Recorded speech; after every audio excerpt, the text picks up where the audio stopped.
on things that do not belong to them. And finally, the costume design. Old Beijing embroidered shoes. Chinese buckle. Chinese traditional blue dye printing.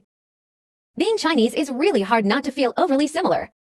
Please note that I will expose the evil deeds of the artist this time. This artist had traveled to Beijing, China, to study Chinese ink painting. But the later, the more the painter was interested in downplaying the traces of China on the homepage. Gradually, the homepage clearly painted Chinese landscape paintings, but there was no trace of China on the homepage, until it said Korean landscape paintings. What a disgusting behavior. Now, the artist has guiltily deleted all posts about China, but it was just one of the things she did. And the most unbearable was, the artist plagiarized the cultural relics unearthed from the tomb of Mrs. Shenjui in China. The cultural relics are T-shaped silk paintings covered on the coffin, which symbolize bliss after death. However, the artist erased the Chinese logo and painted it into a piece of clothing, claiming it was his own originality, so disrespectful to the deceased. It is spurned.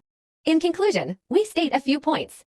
First, we do not object to other countries using Chinese elements. We only hope that when it comes to China's unique culture, we can tell others loudly that this is Chinese culture, rather than guiding others to think that Chinese culture is other people's culture. Second, we know that the cultures of the East Asian cultural circle are similar, and there must be overlaps and similarities between countries. But we do not accept the extensive use of overlapping similar cultures without explanation, which will inevitably lead to cultural confusion. We hope that all countries will maintain a sense of boundaries and avoid being hurt. Third, South Korea has its own unique culture. In fact, there is no need to confuse other people's cultures. South Korea has white culture and Korean dance, both of which are very famous and excellent. I hope South Koreans can dig deep into their own unique culture. Stop staring at China. Fourth, ordinary and normal Chinese people have never had the idea that the world belongs to China. The Chinese have never said that Jesus is Chinese. It is impossible to know with your feet. Please don't believe it when you see such rumors. Chinese culture has not disappeared. The cultural fire is passed down from generation to generation. Please don't spread rumors that Chinese culture has disappeared. Thank you all for seeing this.